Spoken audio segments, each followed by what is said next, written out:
I am being told that TikTok is encouraging creators to make videos longer than 1 minute. And in consideration of making a longer one, I've never done this before, I saw a series of comments. This is the last part of those comments by this friend who's very agitated by what it will be like in heaven. Will the believer go up there? And I'm going to quote, when I get bored, if I get everything I wanted, I don't have to work. Doesn't it mean I don't have a purpose anymore?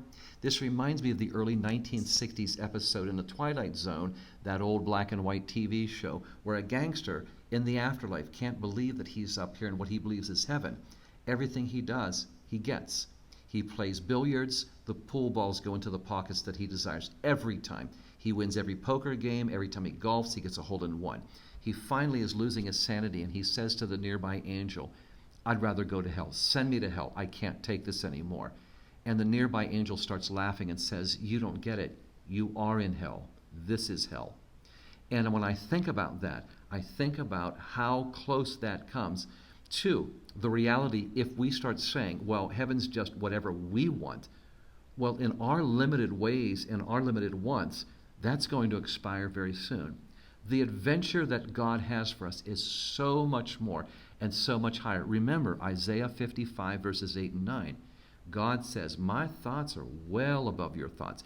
As high as the heaven is above the earth, so are my ways higher than your ways.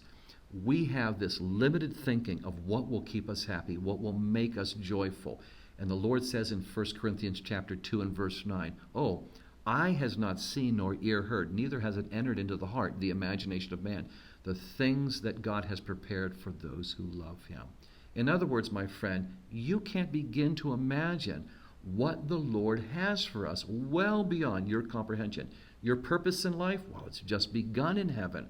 When you get to be in the enjoyment of the Lord and walking with Jesus, talking with God face to face, Revelation 22:5, you'll be ruling and reigning with the Lord, given new responsibilities and honors, Luke chapter 19, and the feasting and the celebrations new. The word new in the Greek is kainos, and it means never been experienced before.